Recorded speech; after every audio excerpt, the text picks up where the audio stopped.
Hello बच्चों, let's read the question. कह रहा prostaglandin E1 is a vasodilator agent with structure. Okay बच्चों, prostaglandin E1 जो एक वैसोडाइलेटर होता है उसका स्ट्रक्चर हमें दे रखा है।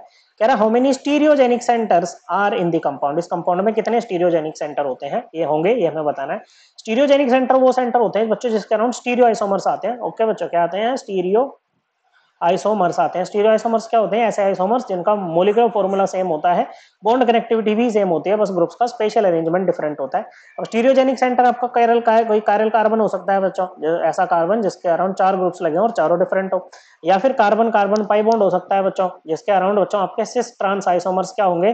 पॉसिबल होंगे बच्चों। क्या होंगे बच्चों? सिस ट्रांस आइसोमर्स आपके पॉसिबल होंगे बच्चों। ओके, अब जैसे ये कार्बन है, इस पर तो 2 हाइड्रोजन सेम हो गए बच्चों, और यहाँ पर तो लगे ही 3 ग्रुप है, तो इसको नहीं देखना। अब जैसे ये है बच्चों, तो इसके चारों ग्रुप्स डिफरेंट है, तो ये आपका स्टीरियोजेनिक होगा, कायरल कार्बन है बच्चों।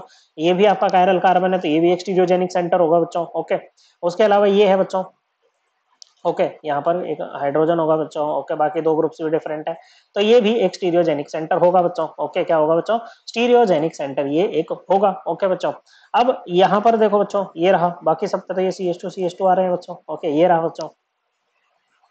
ओके, ये भी क्या होगा बच्चों? ये भी एक स्टीरियोजेनिक सेंटर हो जाएगा बच्चों, कायरल कार्बन है बच्चों। ओके, उसके अलावा ये वाला जो कार्बन कार्बन पाई बॉन्ड है बच्चों, इसके अराउंड सिस्ट्रॉन्स आ सकते हैं बच्चों। ओके, सो ज्योमेट्रिकल आइसोमर्स आ सकते हैं, वो भी स्टीरियो आइसोमर्स होते हैं, तो ये भी एक स्टीरियोजेनिक सेंटर होगा बच्चों। तो टोटल कितने? 1 2 3 4 5 है बच्चों। So correct answer will be option 2।